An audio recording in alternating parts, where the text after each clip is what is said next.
There is a point where the money you already own starts making new dividend income faster than your paycheck can add it.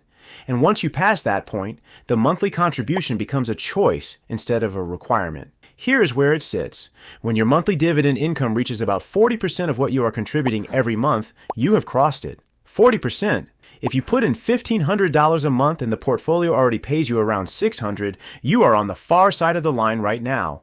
That number is correct, and I want to be straight with you about what it cannot do. It tells you where the line is, it does not tell you what changes once you cross it, and it does not tell you what to do if you are nowhere near it yet. Both of those turn out to matter more than the line itself, and the second one is the actual reason I made this video, because the answer to it is the opposite of what you have been told. In a few minutes, I will introduce you to two men, both 52, both earning the same salary, both holding exactly $310,000 in a dividend portfolio. One of them contributes for 8 more years. The other stops today. The gap between them at 60 is far smaller than anyone guesses, and what that gap proves is not what it looks like at first.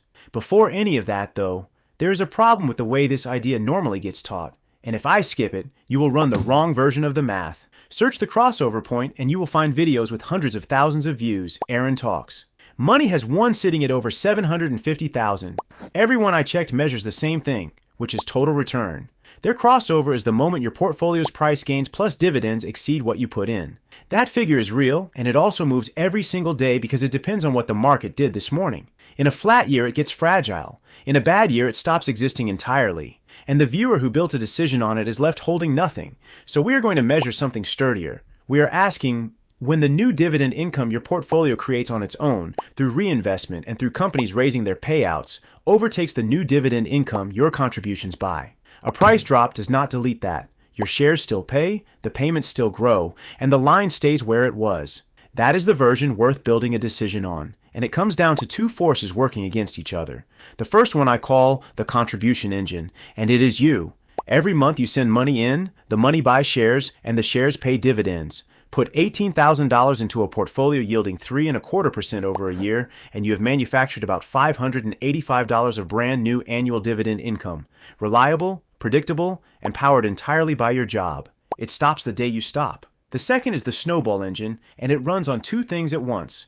Your dividends buy more shares, so the share count climbs. Separately, the companies you own raise the payment on each share, so every share you already hold gets more valuable to you without you doing anything. One force grows the number of shares, the other grows the payment. Multiply them together and your income compounds whether or not you ever send another dollar. Which means there has to be a balance you can compute, because the contribution engine adds income equal to your contribution times your yield. And the Snowball Engine adds income equal to your whole portfolio times your yield plus your growth rate. Set those two equal, and almost everything cancels. Your crossover point equals your annual contribution divided by your yield, plus your dividend growth rate. Now, the numbers behind it, out loud, so you can argue with them. For yield, I am using 3.25%, which is the 30-day SEC yield on the Schwab US Dividend Equity ETF, ticker SCHD. As of August 6th, 2026, straight from Schwab. 30-day SEC yield is just a standardized figure every fund calculates the same way so you can compare them honestly. For dividend growth, I am using 5%. SCHD's real dividend growth over recent years has run higher, but the exact number shifts depending on which window you pick and how the 3-for-1 share split from October 2024 gets adjusted in the data. And I would rather be conservative than get corrected in the comments. 5% sits below every window I checked. If I am wrong here, I am wrong in your favor. 3.25 plus 5 gives you 8.25%. So your crossover point is your annual contribution divided by 8.25%, which for anyone doing this at a stoplight is close enough to your annual contribution times 12. Before I run that on real money, hold on to one thing, because I am coming back for it later. Both sides of that division can move. Almost everyone who ever runs this calculation only tries to move one of them, and it happens to be the harder one. $200 a month puts your line near $29,000. $500 a month puts it near $73,000. $1,500 a month puts it at roughly $218,000. And if you are maxing a 401k at the 2026 limit of $24,500 straight from the IRS, your line is about $297,000, which is the number for someone contributing the legal maximum. If you would rather plug in your own figures than do this by hand, the free Dividend Snowball calculator in the description runs the whole thing, including what happens when you change the growth rate. The 40% I opened with is the same formula wearing different clothes. At the line, your dividend income equals your yield divided by your yield plus your growth, and 3 1/4 divided by 8 1/4 is 39%. Move the growth assumption to 6% and the ratio drops to 35. On a higher yield, slower growth portfolio, it climbs closer to 58. 40 is not a law of physics. It is the output of two assumptions I just handed you, which is exactly why I handed them to you. Which brings us to the two men, because knowing where your line is means nothing until you see what actually happens on either side of it. Marcus and Dale, both 52, same salary, $310,000 each, both reinvesting every dividend. That portfolio pays each of them about $10,075 a year right now, which is $840 a month. Their line at $1,500 a month is $218,000. They are $92,000 past it, and neither man has any idea. Dale keeps going. $1,500 a month, every month, 8 more years, all the way to 60. Marcus stops today.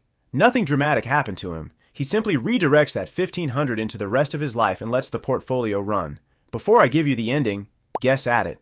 Dale is about to put $144,000 of his own money into that account over 8 years. Hold a number in your head for how much extra monthly income that buys him, because the real figure is where this video turns. At 60, Marcus has about $18,996 a year coming in, $1,583 a month from an account he stopped feeding at 52. Dale has about $25,275, or $2,106 a month. Dale is ahead by $523 a month. That is what $144,000 bought him.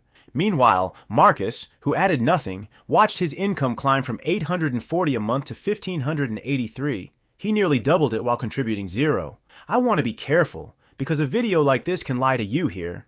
Dale did not waste his money. $23 of contribution for every dollar of annual income is a perfectly sound trade, and if Dale has the cash flow and wants that extra $500 a month, he should keep writing the check. Dale is not the cautionary tale in this video. The man who makes the genuine mistake has not appeared yet, and when he does, you will recognize him faster than you want to. First though, the obvious objection. All of this assumes you are already past your line. If you ran the formula a minute ago and came up short, everything I just showed you reads like a video for somebody else. It is not, and this is where that division sign comes back. There are 3 ways across, and the first is the only one anybody ever mentions.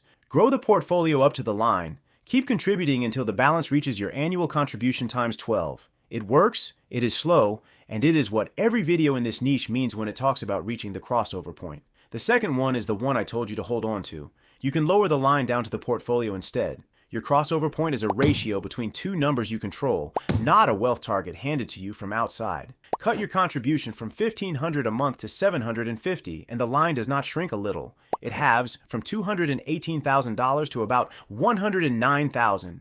A man with $120,000 and a $750 a month habit has already crossed. That same man, same portfolio, same day, contributing $1,500, has not. Sit with that for a second, because it means 2 men with identical money can be on opposite sides of this line purely because of what they do next month. And it means Marcus, who stopped contributing entirely, did not walk across his line. He collapsed it to 0 and walked away from it. The third route works on the divisor. Anything that lifts your yield plus your growth pulls the line toward you. Move dividend growth from 5% to 6%, and the line on $1,500 a month falls from $218,000 to about $195,000, which erases $23,000 of required balance by changing one input. That is not free, and I will not pretend otherwise. Reaching for higher yield usually costs you growth, and reaching for growth usually costs you current yield. The SPDR Portfolio S&P 500 High Dividend ETF, ticker SPYD, was yielding 4.09% as of August 7, 2026 per State Street. Higher yield today, historically slower growth in the payment. A different divisor buys you a different line, and you pay for it somewhere. So the line moves, which finally brings me to the man who makes the real mistake, and I have been circling him for 10 minutes. He crossed his line and never found out. There was no email. His broker did not congratulate him. The number went quietly past on some Tuesday in March while he was at work. And he kept contributing on autopilot, kept feeling behind, and kept measuring his progress by his contribution rate, which by then had become the least important number in his financial life. I call it the silent crossing, and it is the default outcome, not the unlucky one. For 15 or 20 years, the only question anyone ever taught him to ask about money was how much more. Nobody ever tells you the question expires. There is one figure in Marcus's story I have deliberately held back, and it is the one that actually explains him. Of everything Marcus gained between 52 and 60, all $8,921 a year of it, not $1 came from a contribution. It came from 8 years passing. Dale got that same $8,921 because he owned the same portfolio for the same 8 years, and then he paid $144,000 on top for $6,279 more. The years outproduced the money, and it was not close. So the thing you have been measuring is not the thing that decides this. Once you are past your crossover point, the size of your contribution is not what determines your dividend income. The number of years you leave it alone is. Marcus did not pick better funds than Dale. He did not time anything or beat anyone. He owned the same portfolio for the same 8 years, and that single variable did more work than $144,000 of hard-earned savings. Which means the honest version of the question is not how much more you can put in. It is how much time you are willing to give what you already have. That is the whole thing. So here's what you now own. The contribution engine, your paycheck buying income, which stops when you do. The snowball engine, reinvestment multiplied by dividend growth, which does not. The crossover point, your annual contribution divided by your yield plus your growth rate, or roughly your annual contribution times 12, showing up in your dividends when they reach about 40% of what you put in. 3 routes across it, and only one of them requires more money. And the silent crossing, which is what happens when you pass all of it and never notice. Marcus and Dale both end up fine. Only one of them spent his 50s knowing which question he was answering. Dale spent 8 years asking how much more, and got a real answer for real money. Marcus crossed his line, noticed, and got to spend those same 8 years on a different question entirely, which was what the money was for. I want to hear where you landed, and I will be specific so you can be. If you ran the formula on your own numbers, are you above the line or below it? If you are above it, what would you actually do with a contribution you no longer structurally need? And if you are below it, which of the 3 routes are you taking? Leave it in the comments, because the answers other people give in there are usually more useful than anything I can tell you. If the snowball engine did that much of the work here, the obvious next question is how far reinvestment gets you with no crossover math attached at all. That is exactly what How to Turn $200 a Month into 10,000 Shares of SCHD with Drip alone walks through. And it is the other half of this video. None of this is financial advice. It is arithmetic, run in front of you, with every assumption said out loud so you can change the ones you disagree with. Here is the math. You decide.